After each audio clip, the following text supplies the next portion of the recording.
How do, folks? I'm in the Far Eastern Fells of the Lake District today. I'm on open country now. I've just set off from the absolutely delightful village of Ascombe.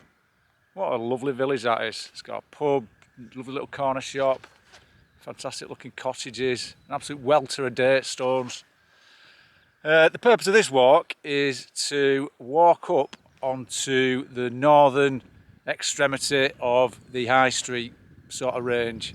So in the process, I'm going to bag 3 Wainwrights, even though I'm not a Wainwright bagger, as I keep saying, all being well. And the plan is for a wild camp, ideally overlooking Ullswater somewhere. That'd be really nice. I like Ullswater, so a nice sort of belvedere overlooking the lake would be splendid.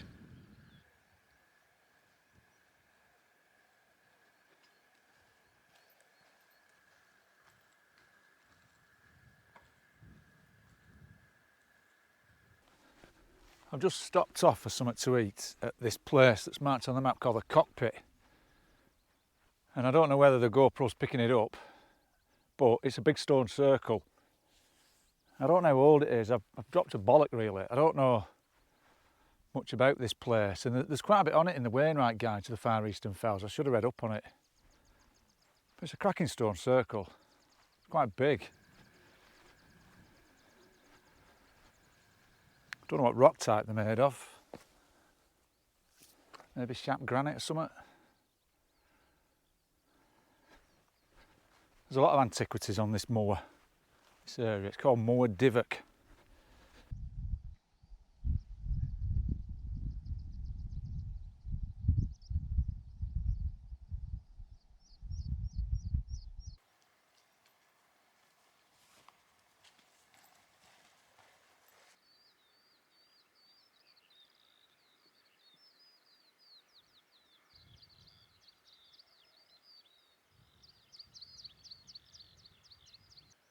That big shapeless blob ahead, that's the first Wainwright of the day. I'll tell you what it is when I get to the top. First view of Ullswater.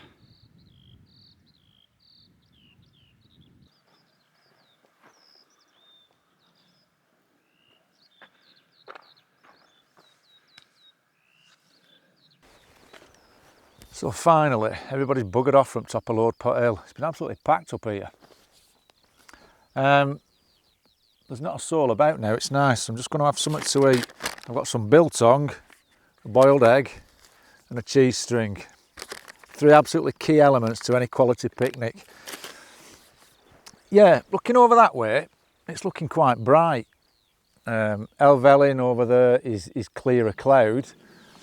But if you're going further to the north and west, Skiddaw covered in cloud, Blencathra's got cloud on the top. Over that way to Pennines, that looks even worse. It looks like rain over in the Eden Valley and on Cross Fell. But despite the gloomy conditions, it's still quite pleasant. In terms of the camp spot, I'm going to go that way to the second Wainwright, and that's called, hang on, Bonscale Pike. And I'll check that out. If that's decent, I'll camp there. If not, I've got the next one a bit lower down. I want this view of Ullswater is dead important. I want a nice view of Ullswater where I pitch.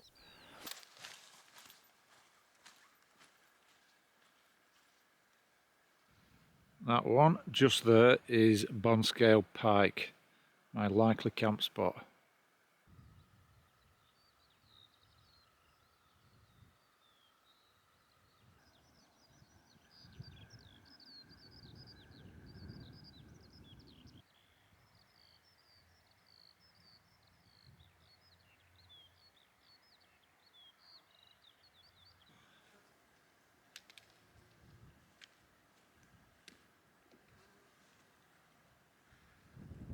So this is the top of Bonscale Pike. It's an absolutely fantastic spot. Look at that view of Ullswater over my shoulder. I've got a lovely pitch too here, lovely and flat right by the summit cairn. I'm just going to drop down to this bit of a clough over here, get some water, and I'm going to come back and chill out for a bit.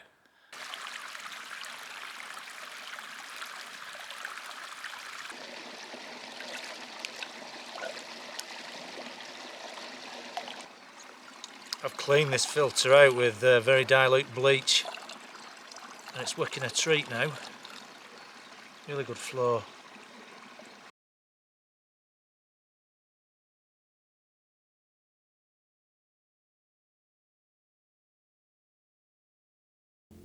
I've had a few people asking me, messaging me a bit more about the gear I use, and this is the first trip this year where I've got my complete summer outfit.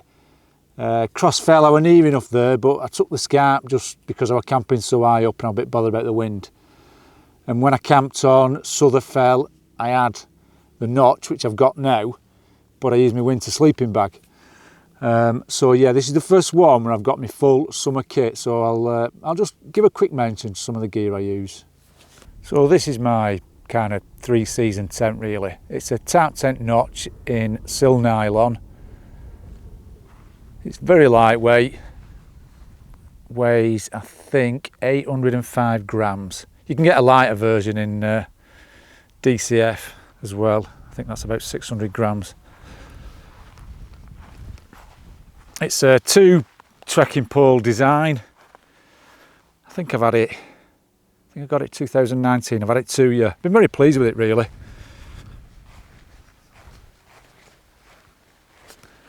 Just show you inside. Needs an hoover. It's not the most spacious tent inside, but it is dual porched, and the porches are massive. Really useful those. The sleeping mat I use is the Sea to Summit Ethelite XT insulated. That has an R value of 3.2. I think it weighs 460 grams. This is the regular one. I don't need a wide one, me. I'm skinny, so I'm fine with this. I use this in the summer on its own, but in winter I'll boost the rating by putting a closed cell foam mat underneath. My sleeping bag for summer is a Criterion Ultralight 350, and that goes down to -3. Now they're not a very well known make, these. I think they used to be called Cumulus, and then they changed the name to Criterion, which is a bit confusing because there's another company called Cumulus that's around at the moment. Yeah, so it goes down to -3. I wouldn't push it to that limit though. I used it near 0 once. I was a bit cold. It's pretty lightweight, 765 grams. I'm very happy with this bag. I've had it about 5 years, and it's a great summer bag really. I'm also happy with the brand, this Criterion. They're not very well known as a sleeping bag manufacturer, but if you go on the website and have a look, the spec of the gear is good. They use really top quality materials. I think this is sort of a mid-range bag. They have one like a little bit lower, a down bag. Mine's sort of a mid-range, and then they have like a top range bag, and it's got really good spec. If I were looking for an expensive winter sleeping bag, yeah, I'd definitely consider this brand. I'm quite impressed by them. And last of all, I've got my rucksack, which is not a summer rucksack. I use it all year round. It's 50 litre. It's an Atom Pax More with a few customisations. I'm not going to pretend it was cheap because it wasn't. It was quite expensive, but I wanted something that fitted me perfect, so I went to Atom Pax and got measured up and got this. It's pretty light, 900 grams I think, and I don't know, I've had it about 18 months, very happy with this. Yeah, really like this rucksack.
Right folks, it's nearly 10 past 10 and I won't be long out of bed.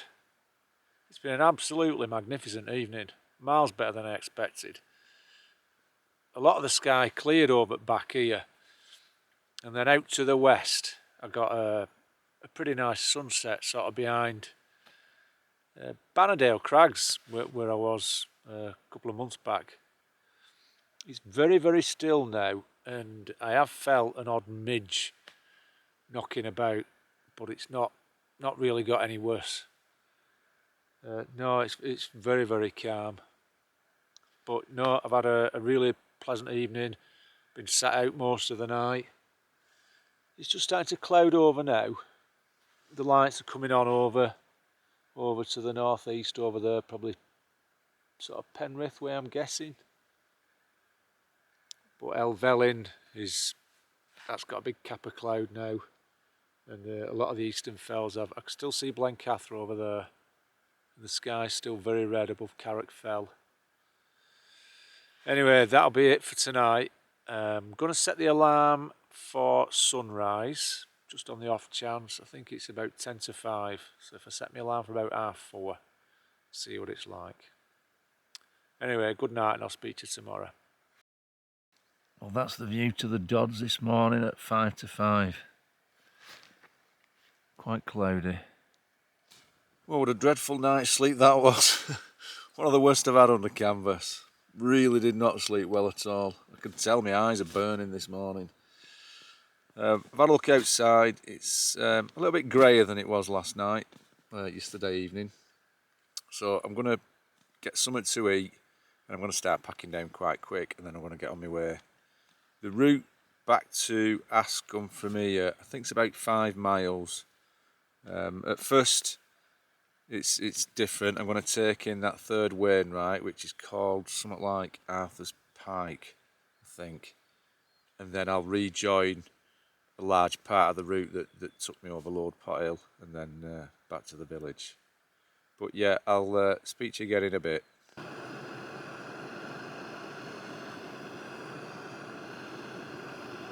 Well, this is not nice. Thought I was going to be able to put everything away nice and dry.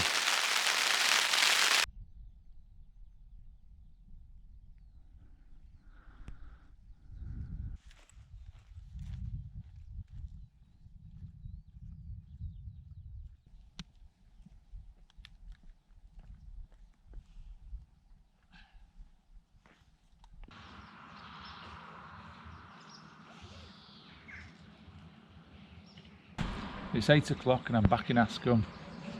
I want to live here. Such a nice village. It's got everything I want in a village. Pubs, shop, swifts flying about, swallows, house martins, fantastic big old trees. In fact, it seems fitting that I finish this film sat under this fine old oak tree here. I'm just going to grab a little bite to eat, and car's just up there, then I'm going to get on the road. Thanks for watching, and I'll see you on the next one.